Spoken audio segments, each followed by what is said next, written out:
this is a fun moment for me because I get to do part fanboy because I've watched your stuff for years, and then part like we are now in the same mastermind, so I've been able to connect with you back in January, and it's funny because you and Shay, my wife, were on a bus and we were talking about like PEMF mats and red light therapy, and I was like, I don't actually feel like I belong in this conversation. Y'all health nerds are talking about all that kind of stuff. But so it's been fun to like follow you, get to know you in person. And then really what I'm excited about is to share you with my audience because you're the YouTube master. I read your book years ago, love your stuff. And this YouTube is a platform that I champion and my students, a lot of them champion. So to come on the show and be able to bring your advice and wisdom and experience is fire. So thank you, brother, for taking the time. Graham, I'm super grateful. I'm super grateful to be hanging out with you and your community, and thanks for the kind words. And yeah, it's a lot of exciting things happening on YouTube right now that are relevant and I think that are profound for your listeners because there's a lot of opportunities. So I'm excited for this conversation. Yeah, dude.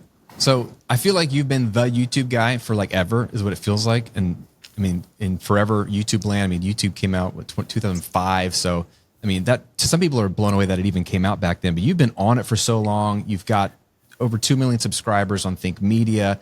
Can you just like go into your story a little bit? How did you get there? Because from what I know, you have a ministry background. I think we both were in ministry for a while in churches. And like, how do you land as the YouTube guy? And how have you had so much success in growing Think Media to what it is today? Yeah, you know, it is wild because we were just talking before we started. We're hiring people right now. We're about 20 W-2 employees. We'll probably be 30 by the end of the year. 8-figure company, you know, millions of subscribers. And all of that's super weird because I'm a small town kid, college dropout, and I don't even know what I'm doing. Like I'm trying to figure out how to be a CEO. Meanwhile, I got some young kids trying to figure that out. But it did all start in the local church. And I really don't feel like I chose video. I feel like video chose me because I just showed up to volunteer as an intern. And my youth pastor handed me a video camera and Adobe Premiere video editing software. This is 2003. And said, Wow. Hey, start making videos for the youth ministry. Like YouTube's not out, social media is not happening, but I was making weekly content of like announcements and these random terrible videos for like 16 kids in our youth ministry in Marysville, Washington, an hour north of Seattle.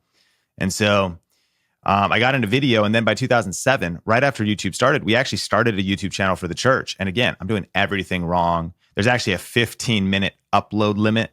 So when I would upload the pastor's sermons, it was like a 3-part series just to get one sermon out. Yep. You couldn't do thumbnails. There wasn't monetization yet or anything. But because I was able to cut my teeth so early, I've been doing video for 20 years, YouTube for 16 years.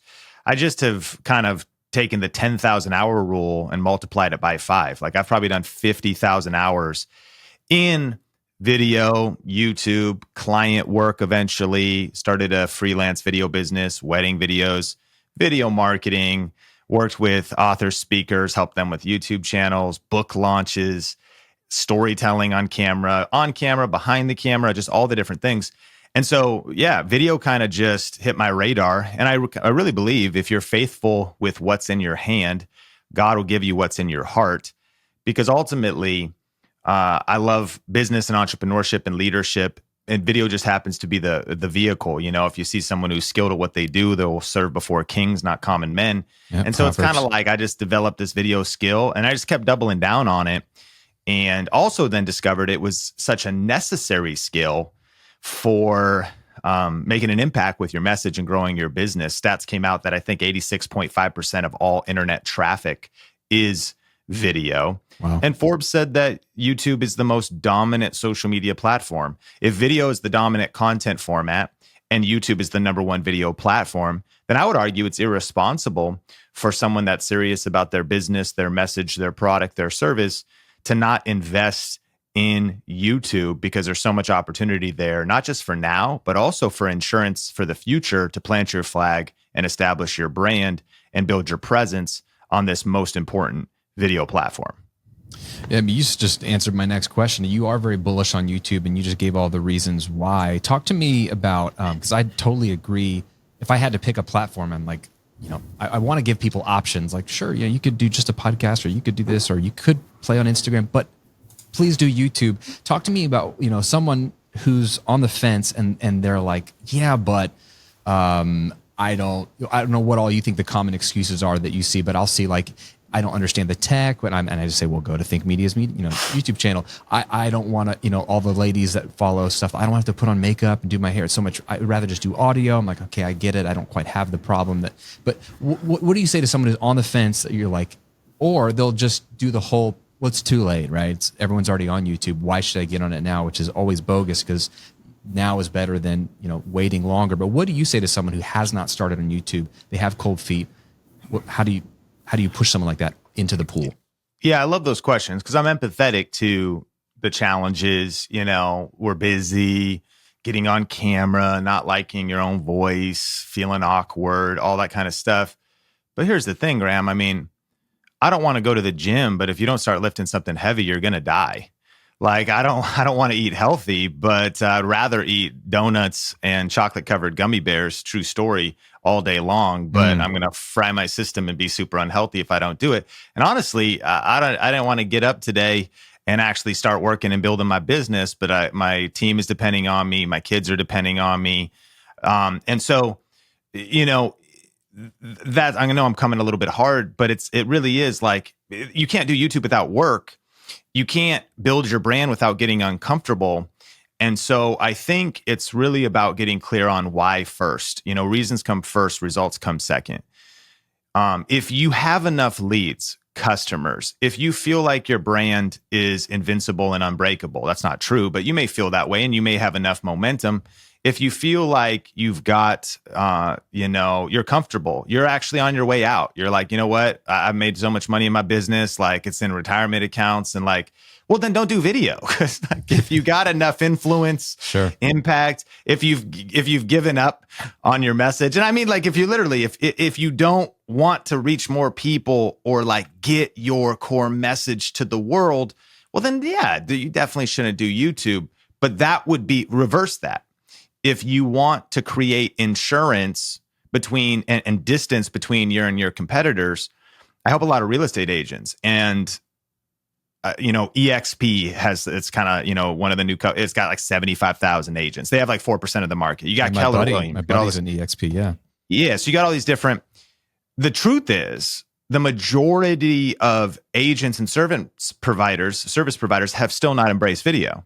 So as soon as you start embracing video, you put yourself into a small percentage that is doing what others won't.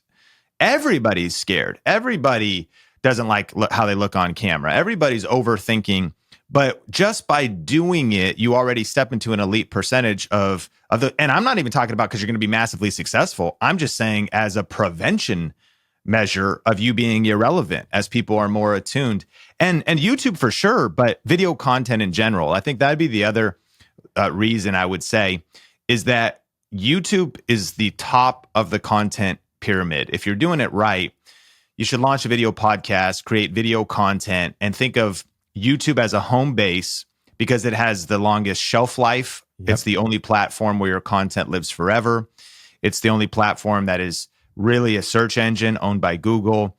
And when you publish content there, though, I'm very bullish on Instagram Reels right now, Facebook Reels. I think TikTok, it might get shut down. That's another one. What if it gets shut down? Yeah, well, what if you miss out on all the opportunity to reach people for the 2 years before it got shut down? Yep. It's like things change all the time, but we got to take massive, messy action, and we're on offense, not defense here, And so I think that those are some reasons, but the big clarity point would be for the listener to sit down and think, what are my goals? What are my targets? What am I trying to actually accomplish here? What is my big vision? Do I want to build a bigger brand? Do I deeply care about the message inside of my book and want to ultimately generate more book sales? Two of our students, Mary's Nest, who's got a traditional cooking channel, was reached out. She was cold reached out by a publisher. Like, the publisher reached out to her and was like, hey, have you ever wanted to write a book? Because of her YouTube influence. Dr. Andrea Furlan, who helps people with chronic pain, she's in Canada, the exact same thing happened. They just both got traditionally published book deals. And what the agents were saying, or these reps from the companies, they said, we're actually going direct to people with YouTube channels. Wow. Because they are the new influencers that have established brands.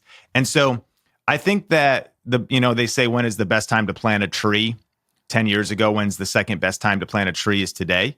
Also, considering that YouTube can be a marathon and not a sprint. So sometimes we're so tied to the tyranny of the urgent that we also aren't investing in building our brand up for the future. So again, if like, I encourage a lot of people, they're like, do I have to do YouTube? No, not if you don't want some of the things we're describing. But if you do that, then for sure, ignoring YouTube could very well be dangerous. And I kind of think about like Joseph in the Bible story of, he was storing up 7 years of grain for 7 years of famine because of a visionary insight in what was coming in the future, because he had a picture of what was coming in the future.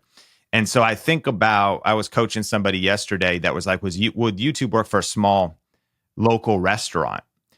And I was like, well, kind of, but not really. Like if you just wanted more leads, customers, people coming into your local restaurant in a small town, you'd be much better off advertising at the local baseball game, word of mouth, giving out coupons, being in like the Val Pack.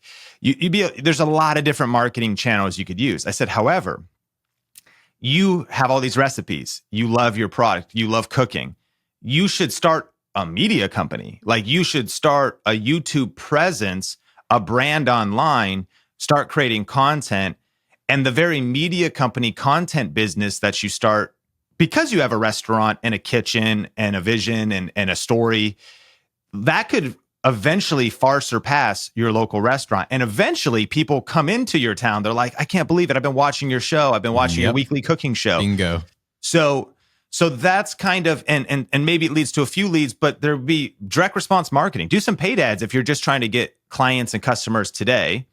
But if you want to build a brand and a legacy, and then lockdowns happen again, pandemic happens again, you can't open your restaurant again, something shifts for a while. Well, now you've got multiple other income streams from a media business, a YouTube channel where you have YouTube ad revenue and you've got affiliate marketing coming in, maybe some kind of an e-commerce play.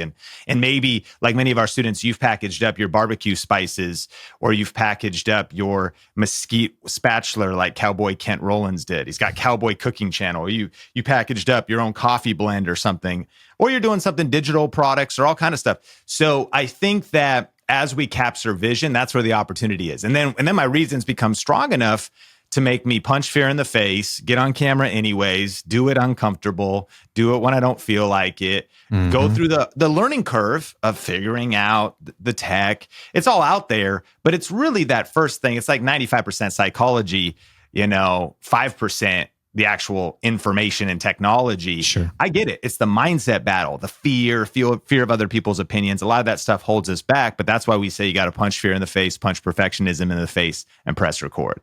Yeah, man, I love that little John Acuff. It reminds me of John Acuff, right? And Start, just punch fear in the face. Yeah, I stole that from his title. From Start. Yeah. Start. Such a good book. It's such a great concept. Visual is like punching in the face. And I can't agree more. I think the insurance is an interesting language there. I feel like for me on my goal when I started a YouTube channel in January 2010 was the first video that got uploaded.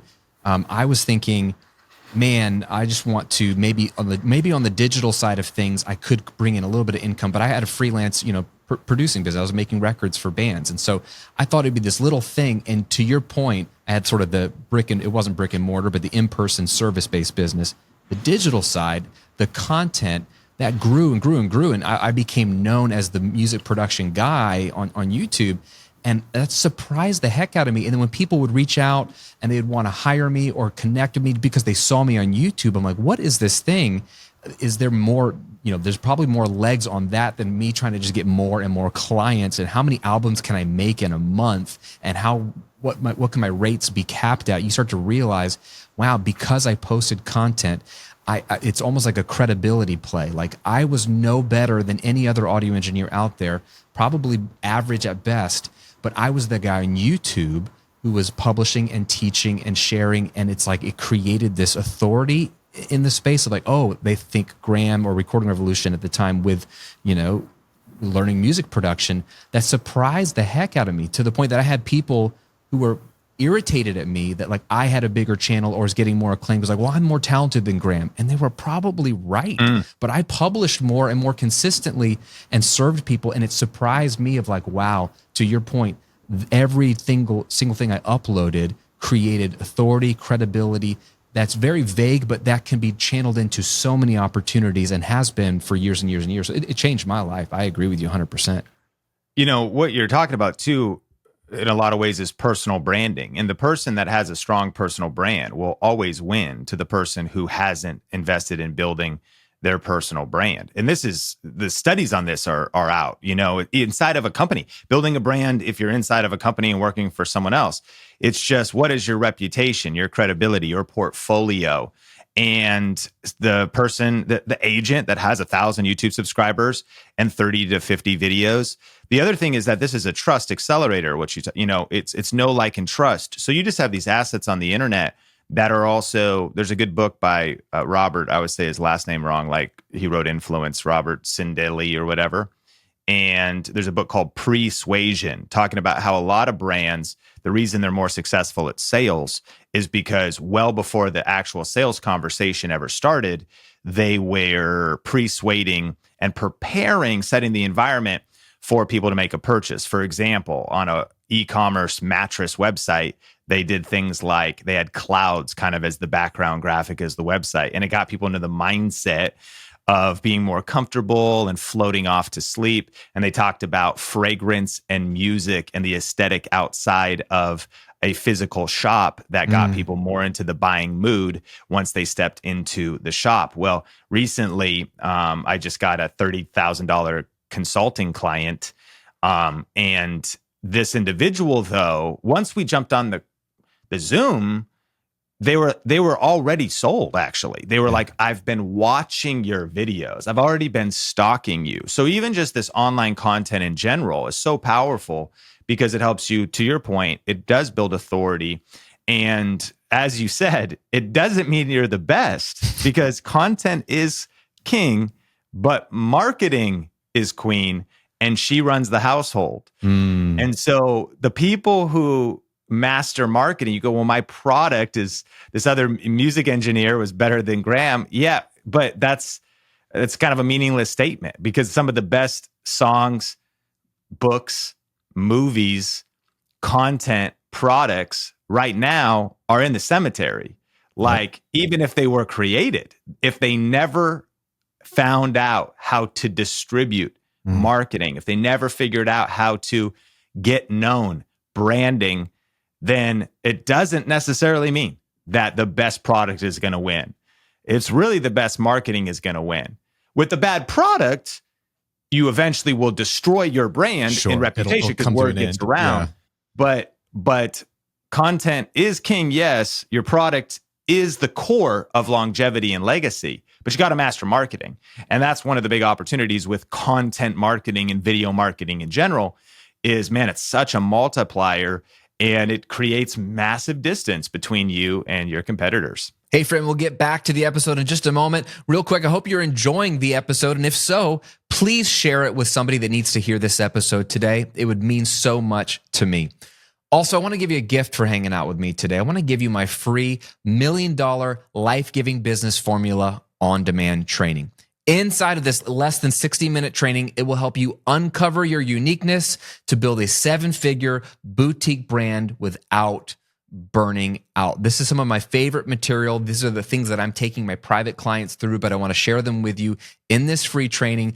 So if you've already built your business, but it's not giving you life, it's taking life from you, this is the training for you. It's absolutely free. Just go to grahamcochran.com/lifegiving.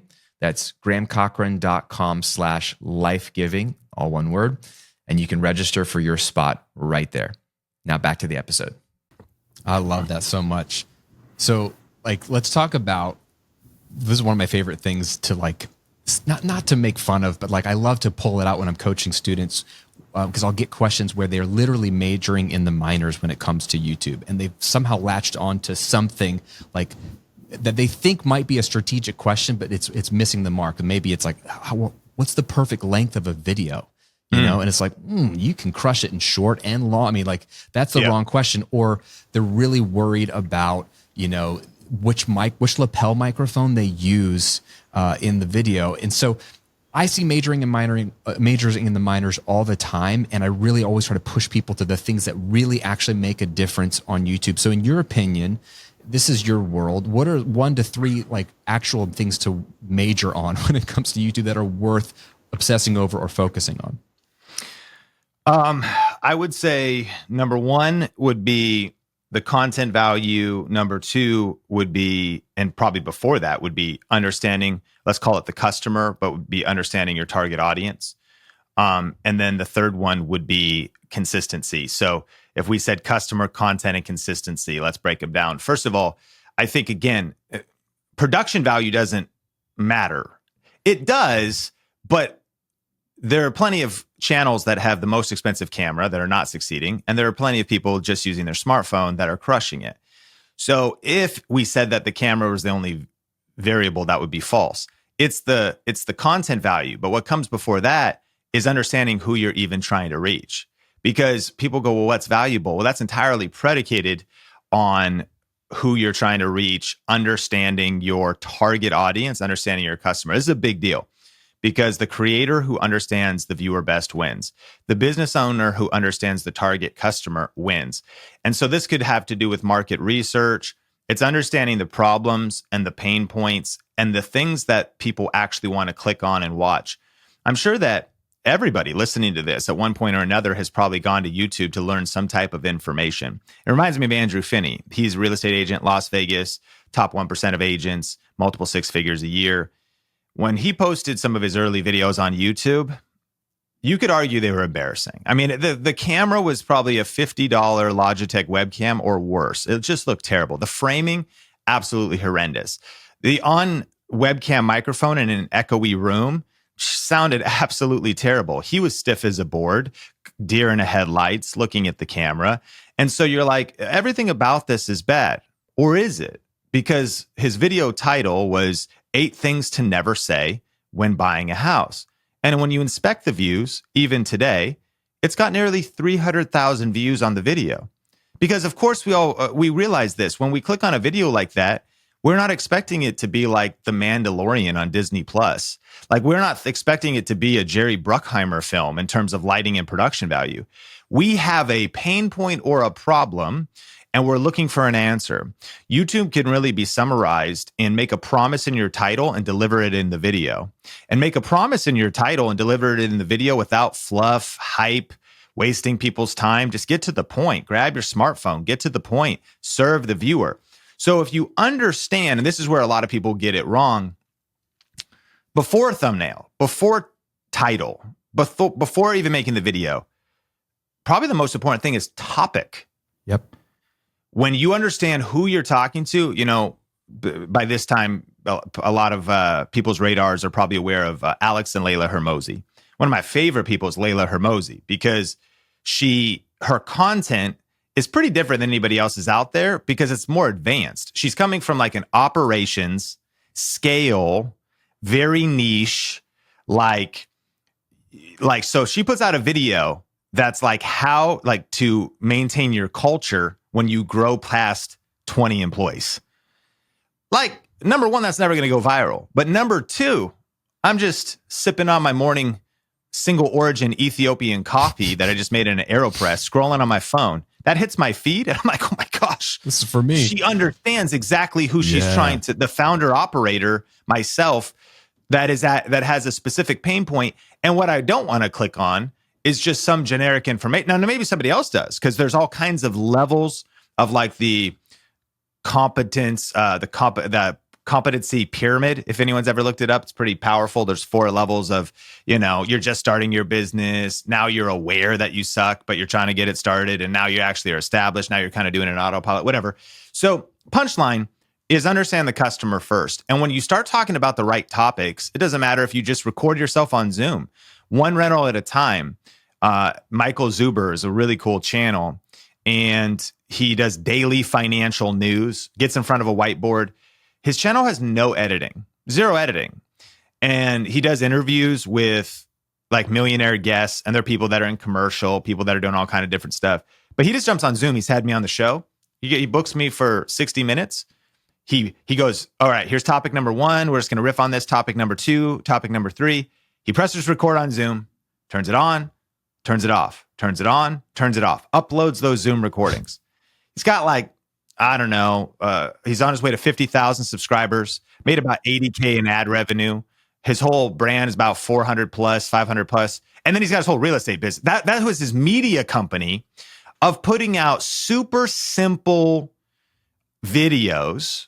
But it's the content value. So by the way, that's not even fancy. Like it's not even used in Riverside. Like it's not even crispy. Like it's terrible, but it's amazing because I just want some raw daily financial news that's not skewed or from some, propaganda machine. I don't want to listen to CNN or CNBC. I want to listen to somebody that's on the streets that's background in economist and all this other stuff. So customer number one. Number two would be content, and we kind of already hit that, would be focusing then on value, less worried about production value, more into content value.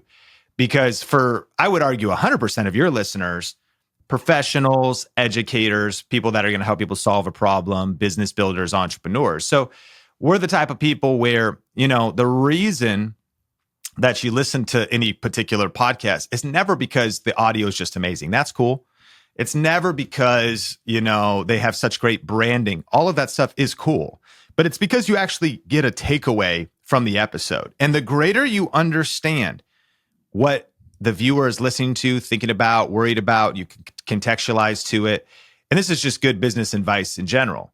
Man, on a scale from 1 to 10, what are the topics that are like an 8, 9, and 10 in terms of pain or urgency for the person you're trying to reach? Like, what are the things that they really like? That's the problem they want to solve. That's the exact language they're using. And that's the thing that you drop an email subject line, an email, and like, that's the email they're open. Now, there's other things, which these aren't bad videos to post either, but if it's only a 3, 4, or 5, that's like, they click save, watch for later. You know what I mean? Yeah. That's like, and they might skip over it. Or worse, and I see this happen in so many cases, people are completely talking about the wrong stuff, or this is where I want to challenge the listener, or you got to bring some real heat. You got to bring some real value. You got to bring some real substance. So you make a promise in the title, then the worst thing you could do is like, it's one thing to be a good copywriter or to just let ChatGPT write a good title for you. It's a whole nother thing to back it up with then some good content value. And then finally, what were the 3 C's? Customer, consistency content, is the third. And consistency. Because this might also be, I know you're cameras, thumbnails, analytics, and all those details and all that stuff matters. But I would argue the number one killer of every entrepreneur that starts YouTube is they don't stay consistent. Mm-hmm. By far. And I love this quote from Steve Jobs. And he said, business is just a game of attrition. Wow. I just figured if I could outlast, I heard somebody else say the number one goal in business is just to stay in business, which is so true. Because the truth is, if your business is still open, it has not gone bankrupt, it has not reached insolvency, then hey, life's still good. Even if you're in debt, Uber's still in debt. I mean, like they haven't been profitable. But you're still in business. You still got it's still happening. And so the problem that people that are like, YouTube didn't work for me. I'm like, you tried it for 3 months. Oh my gosh. Like you weren't really consistent with it. And when you look at even business statistics, right? It takes the average small business like 18 to 36 months to be profitable. When a new venture starts, 30% fail in 2 years, another 30% fail in 2 years, by 5 years. And then they're like, there's 9 out of 10 left. Well, here's what Steve Jobs was saying. He was like, you just wait 5, 6, 7 years and you will be the only person that's still going if you don't quit. Oh, and so we've seen that play out. 2 things happen when you commit to consistency, because if you really commit to serving and understanding and putting your customer first, the viewer first, the listener first, and you then really commit to putting out good content value, part of that could be leveling up. Make sure they can hear you. I mean, it doesn't matter what mic you get, but get a mic that sounds good. Like it's on Amazon. Like, I mean, I do have more detail than that, but like you're overthinking that piece. Make sure the content value is good, but then man, stick with it. And what happens there's kind of like an intersection between you getting better. I'm sure, Graham, you're like, man, my first couple podcast episodes, not as good as today. Nope. My first couple interviews. Like, of course, you get this opportunity to practice in public and use your season in obscurity to prepare you for popularity. 1, 2, 3 years of not quitting is also just your development and growth Yep. and figuring out your rhythm and discovering your voice. But also because life happens. And this might be like, this is when the rubber meets the road. Life for sure happens. To everybody listening to this, in 2009, my wife almost died. I've been dealing with chronic pain issues, as I was talking about with, we were on the bus with your wife. She has had some challenges too. We're talking about this kind of biohacking. I've had betrayals. We've had negative P&L to the tune of tens of thousands in months.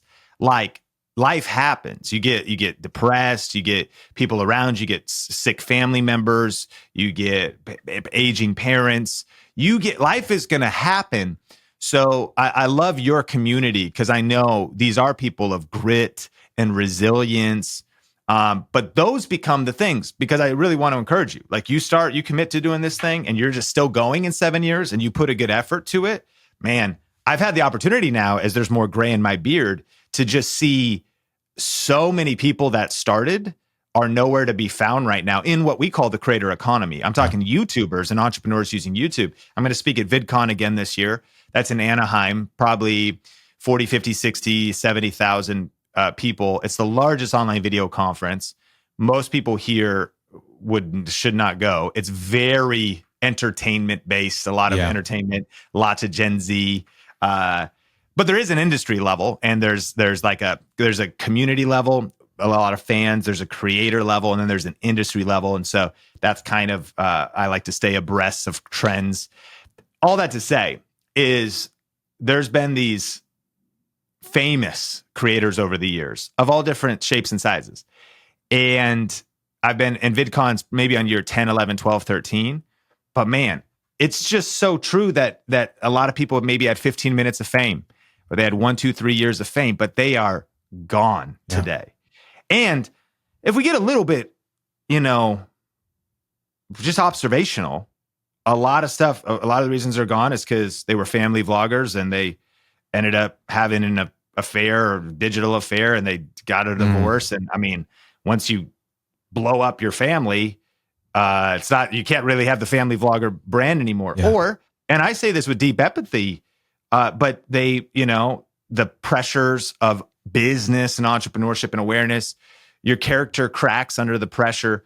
So all that to say, I took it a little bit of a deep place there for YouTube tactics, but that consistency piece, just to encourage you that if you, focus on building your character and slow and steady wins and start a YouTube channel and have the long-term mindset, that's probably the biggest takeaway, is like, I know we want leads, customers, sales today. We want to hit a revenue target this quarter, but the long-term play is like, man, how do I have a sustainable pace, and how do I build my business and my brand to last? Because if you have a rad YouTube channel and a cool, let's say, video podcast, a cool show 10 years from now, but you've built team and systems and rhythms in your life so you could do it healthy. Like, if you're just still here, and then by that time you've probably evolved your show and now it's partly in the metaverse, and we all have like AI robots following us around, and Elon has put some kind of chip in our head. And so like people are listening to your show just by like tapping their temple and like tapping into the Schminternet, which is like the internet 7.0 or something. I don't know, but you just stick with it. Yeah. Joe Rogan started his show in 2009. And so it is now 14 years later. And a lot of people will be like, yeah, well, it's easy for Joe to say. No, it's not easy for Joe to say. It's 14 years. Yeah. Oh, he was on Fear Factor. Nobody watched Fear Factor. What are you talking? Like, so he stuck with it, and he's a whole different person today. Yeah. And Joe got $100 million from Spotify. Like, we're not saying you're going to do that. We're just saying that, like, you could have this core tribe of thousands of listeners that is the insurance and longevity of your business in this community that's growing with you. That's available for everybody listening.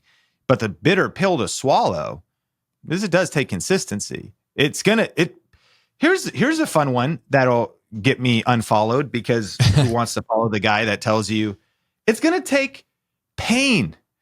I'm sorry to curse, but it's going to take, it's painful. Like, it's like leadership pain probably gets under talked about, because in our space, it's all like, dude, get rich quick, and blow it up. And And this viral strategy and that stuff happens along the way, but you don't ever build an actual real business on that. It's cool when you get a viral moment because all of a sudden there's some Facebook ads like trend hack that's working and it works like one time, but then sure enough, it doesn't work 4 months later. Real brand, real legacy. Embracing the law of sacrifice. You got to give up to go up, but it's worth it when you've got a clear vision, a strong message, people you want to impact. And then imagine, a lot of people overestimate where they'll be in 1 year, but they underestimate where they'll be in 5 to 10. I think Tony stole that from Bill Gates, and this is the 10-year plan. And I think that consistency is the opportunity: customer, content, and consistency. Wow, man, that was. I feel like that was like a long acceptance speech at the Golden Globes or something, and we should give you a standing ovation. I think that sums it up. I just. Go back and listen to that over and over again. But let me just like affirm that for what it's worth. If anybody cares, like if you're following this show, you care a little bit about my story, like 100% that's my story, what Sean just said. Like my first video was that ugly video. I had a camcorder that was not shot in HD. It was shot at night. And the only light was a lamp behind my head, which is this is wrong, right? And I look like I'm a serial killer because I don't know how to think about what I'm going to say first while I say it, so I look scared. Video is awful. Content was actually good, and people still love that video today. If you can go to the Recording Revolution, search videos by oldest to newest, and then laugh at me. But I'm laughing at you because at least I published it in 2009, and it went up in January 2010. And then but I stuck around 14 years later, still 13 years later of publishing on YouTube, 14 years in business. And it's like, so start, go ugly early.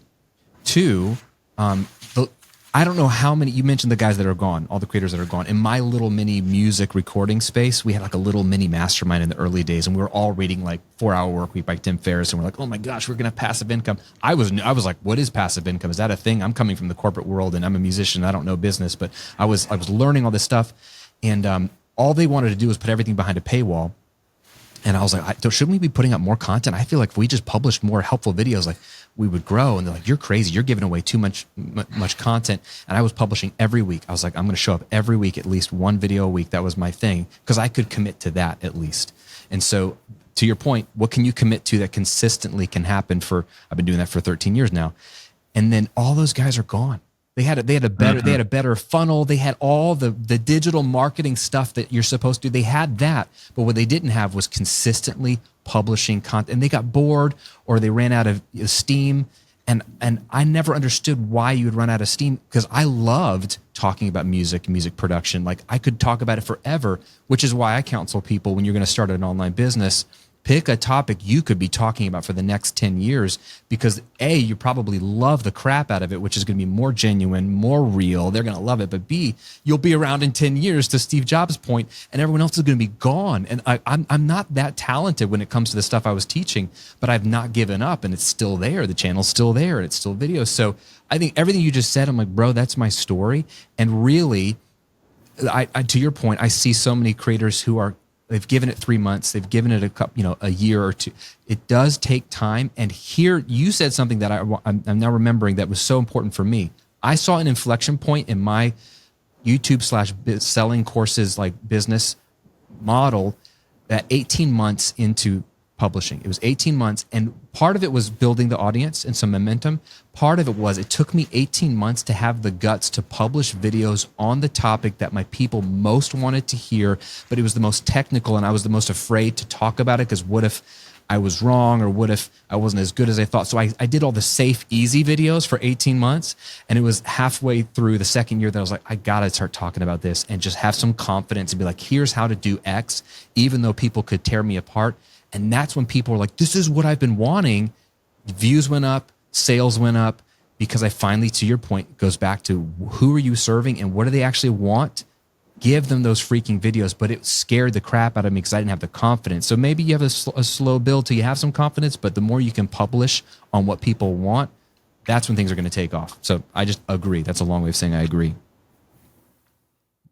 Yeah, I mean, what a journey. And I think that what's encouraging about that is I agree with the passion piece because I think it's also, it's okay to, of course, stop. It's okay to sell your business. It's okay to decide to take the off ramp.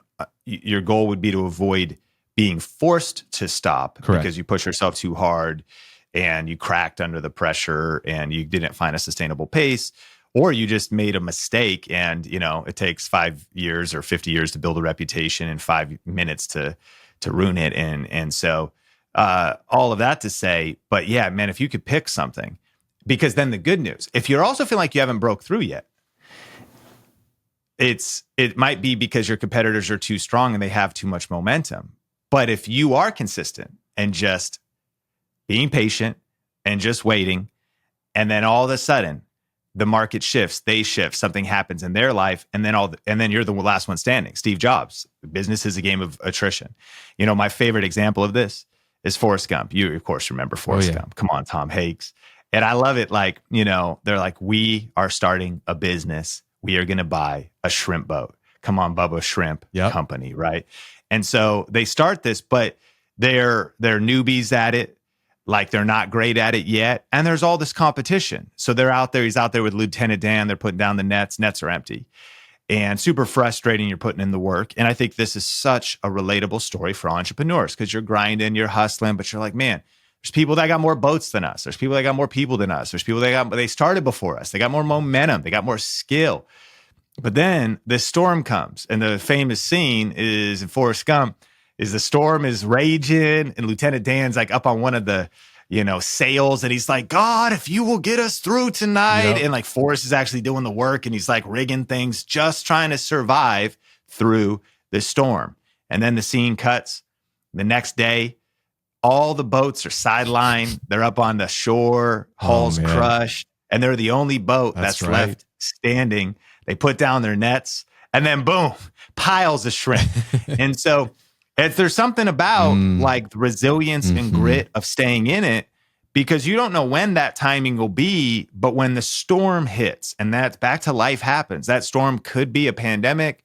That storm could be, something you didn't bring on yourself, just that happens, or something you did bring on yourself, and something that for sure is going to happen to your competitors. This is a very hard discipline. You want something you love, something you can stick with, but if you just have that fortitude and grit to just keep standing. And I mean, it does make me think, as I know we share similar faith, and it's like, I think in Ephesians, it talks about after you've done everything you can do to stand firm then. And then it talks about the full armor of God. It's like, and it's kind of a funny Bible verse, because it's like, after you've done everything you can stand, like you feel like you can't take it any longer. You feel like you just can't keep going. You feel like you want to quit.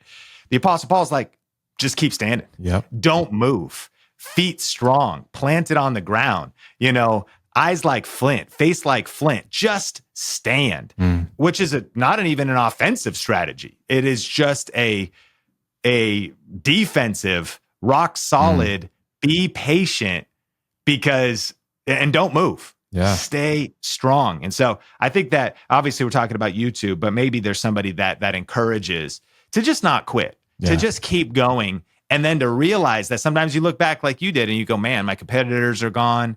Plus you continue to refine your message. And then there was that intersection of timing where things take off. Malcolm Gladwell wrote the book Tipping Point. Yep. We hit that tipping point that is often found on the other side of that persistence and consistency. There's so much there. I was thinking about Hebrews, chapter 12 of like, cast off every weight that hinders it, and having run with endurance. Man, it's such an underrated skill to endure, whether it's, you mentioned the stuff that life throws at you, whether it's, people complain, well, the algorithm's like, it's punishing me. It's like, whatever, bro. Like, there's so much you can't control. But if you're understanding the consumer that you want to serve and how you want to serve them, and just you don't stop, like stubbornness will get you a long way. And it gives you the time, like you said earlier, no one comes out the gate, I don't think, as a content creator and is world class, or even, you said, refine your message over and over again. Like, the only way I know how to refine my message is to share the message, is to teach. Like, to write is to think is a famous saying in Latin. And I wish I knew what it was in Latin because it sounds better. But like, to write is to think, to create is to think. The more I put out there in the world, the more I understand my own philosophy of what I'm teaching, and it's refining. So get the reps in. Like, I like that it's going to take me time, because I know I'm going to be so freaking good at it. And I think it's impossible to come out the gate knowing exactly how to say it perfectly. So true. One of the things I'm curious about this, because you tweeted this recently, that subscribers don't matter in 2023. Consumption matters. What do you mean by that? And how is that changing how you make content? Yeah, it's kind of a cool opportunity because one of the objections is, well, the rich get richer. If I had subscribers and I started 10 years ago, then I would be established. But if I start now, I'm just at an impossible disadvantage. And the good news is that's a myth and not actually how YouTube works. So since I started all the way back in 2005, 2 years after YouTube started, subscribers not only mattered, and they were the very vehicle of how content was distributed. And one of the signs of how you got successful on YouTube was how much emphasis people put on collaborations. Because they're like, I need to collaborate with somebody that's known. I need to do a lot of cross promo. In a way, it's kind of like podcast collaborations, because algorithmically, there isn't even a podcast algorithm, really. Maybe, I guess, per downloads you get on the Apple homepage. But these days, it's also a Spotify play and a Google Play. By the way, YouTube's leaning into podcasts via YouTube Music. So that's the whole thing. And so anyways, like it's of course, well, if I have an audience, if I am established. And so that could be very discouraging because it's like the haves and the have-nots. But the good news is that YouTube is actually the most generous algorithm on the internet if you know how to make content and you know how to play by YouTube's rules. And so in a 2023 world, it's really click-through rate and average view duration are the metrics, meaning can you put out a great topic with a title that is compelling, with a thumbnail that gets people to stop the scroll, and then when somebody actually clicks through on the video, chooses to watch it, can you hold the viewer's attention?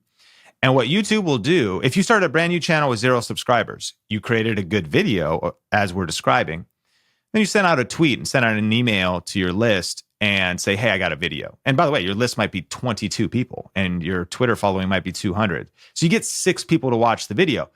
If they go, I'm interested in this, and then they watch your 10-minute video, they watch it for 8 minutes. That would be an 80% average percentage viewed. That would also be an 8-minute average view duration. That's good. That would be a good bulk of the video was consumed. And again, people click through. That you even brought people to YouTube because you took your 200 Twitter followers and your 22 email subscribers and you know, 6 people watched it. Well, here's what YouTube does is it's analyzing those 6 consumers that are watching YouTube. It's analyzing their watch history. It's analyzing the fact that they're watching this video and what else are they into. And it then starts to go, wow, this video satisfied those viewers. They spent some serious time on this. We're going to spread this a little bit more to other people. A YouTube employee revealed that the amount of impressions you get this week is times 7 the following week. Wow. Like YouTube wants, and what they're doing is it's throttling your video out to similar viewers and looking for overlap of interest. The problem is if your video, your thumbnail, your topic, yes, your Twitter followers, your email subscribers click on it because they already trust you. But the way it's positioned or the way you architect it, once it's put to a somewhat larger audience, it just starts to die. And it'll always go down. As YouTube pushes your video out, your click-through rate goes down. As you meet further divergent people from that core, it'll always be less. But it's like, what's the staying power of it? So if I know this, we're getting kind of geeky, but here's the bottom line. Brand new channels that are starting from scratch are exploding in a 2023 world. And we share a term called VFM, viral for me. So exploding is kind of relative. There's a story of Janelle Elena. She only posted 3 videos in 3 weeks. She got 1 million subscribers. It's proof you don't need subscribers. You can post good content for a specific target audience and grow over 1 million subscribers in 3 weeks. But I'm not trying to promise the listener that that's going to happen. What if you got 10% of those results? That's also ridiculous. That'd be 100,000 subscribers in 3 weeks. Yeah. What if you got 10% of those results? That's also stupid. Like that'd be 10,000 subscribers in 3 weeks. So, but what if you is it possible to actually go from 0 to 1,000 subscribers, 0 to 10,000 in 6 months? Absolutely. If you develop the skill set, you stay consistent, you learn how YouTube works. It makes me think of Larry, who's a chartered financial analyst. He does info as well. He's got a newsletter and kind of a community for investing and stock investing kind of stuff. Larry Chung, he got 1,000 subscribers in 1 week. 53,000 subscribers in 6 months, and he only posted 14 videos in the last year and a half. So it wasn't like you had to start 10 years ago. It wasn't like, in the olden days when the YouTube algorithm, what is interesting is YouTube just wants to reward quality content. Probably the better way to put it is YouTube doesn't even care about rewarding your content. YouTube cares about satisfying viewers. Yep.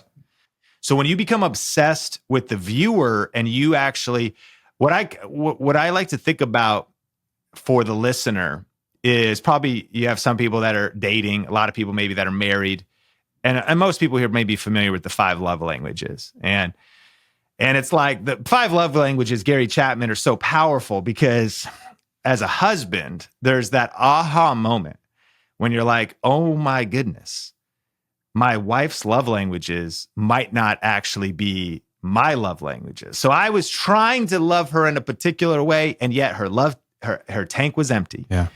And even actually, I'm kind of slow as a husband. It takes me a long time, 17 years being married, and I'm still trying to figure it out. But it's like, even after being told, I still am, like my wife's love language is gifts. And back when we were dating, I was like I was making her mix CDs. I'd burn like 13 songs on a CDR, yeah. Drove over to her house before work, put it under her windshield wiper, gave her like a green juice and an Odwalla bar, like, oh my gosh, she's thinking of me. Mixtape, playing it on the way to work, sipping her green juice. Get married? I just gave up after that, right? And I'm leaving my clothes everywhere, no gifts anymore, no cards. You forget the things. Well, here's what I'm getting at.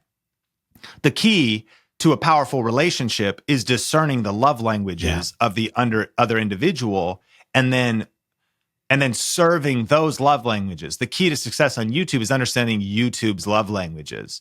What is going to make the YouTube algorithm happy, and what YouTube cares about is viewer satisfaction. So when you start to consider the viewer first, consider all the way back to that's why cracking the customer code is key. Yep. Like understanding who you're really serving and crafting content for them.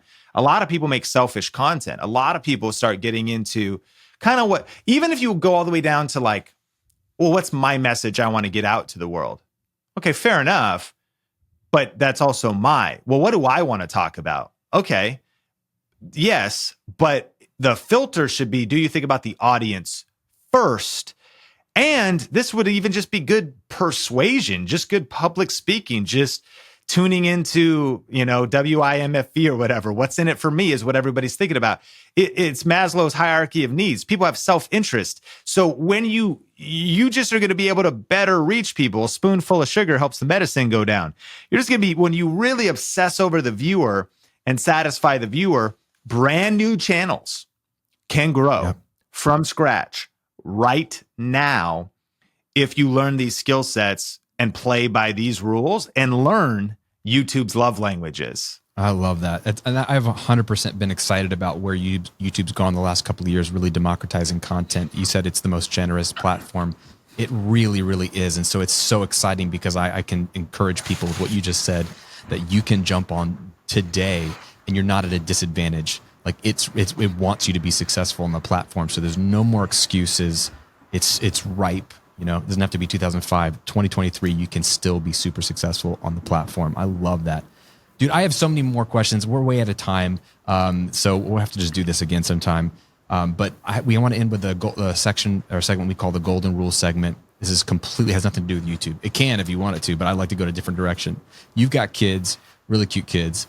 If your kids forget everything you teach them, you and your wife teach them, that you tell them so much, you're raising them well, but they forget it all, those little punks. But they remember one piece of advice that you gave them that they'll actually carry with them their entire lives, almost like a golden rule. What would you want that to be for them? For God so loved the world that he gave his one and only son. Come on now. That whosoever should believe in him will not perish, but will have eternal life. It would just be that this life is but a vapor, and this life is temporary, and a life well lived is a life driven by eternity and with eternity in mind. Not sacrificing what we want now for what we want most, and for catching a vision of the high call And I'm as guilty as anybody, son, as I'm talking to myself, as getting stuck into the temporal and to the day to day. I took this a little too far because I probably said enough, but a nugget I learned recently in a good book called Decisive. It's all about decision making. It's a little bit older. It's a really good book.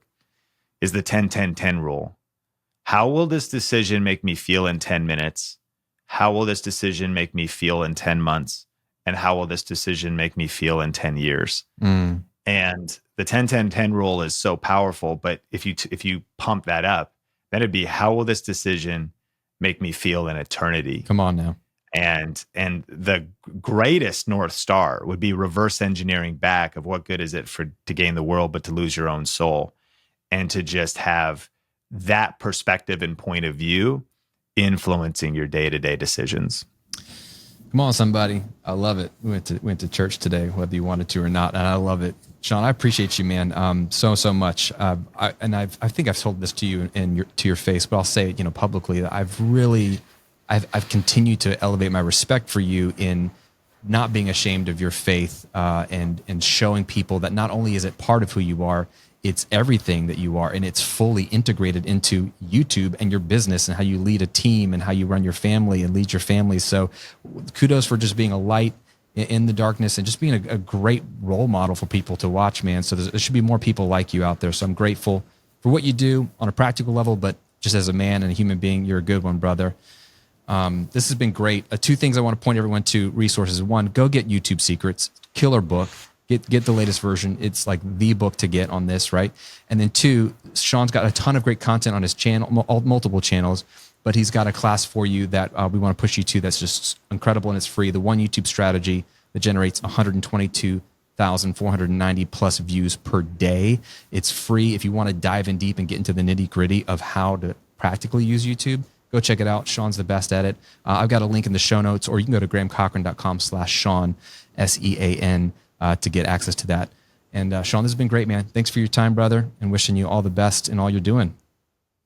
Graham, I appreciate you. Massive love and respect to you and your community. And thank you so much for having me. Absolutely, brother. Well, I hope you enjoyed that episode with Sean. I know I did. It's always a pleasure to learn from one of the greats in the space.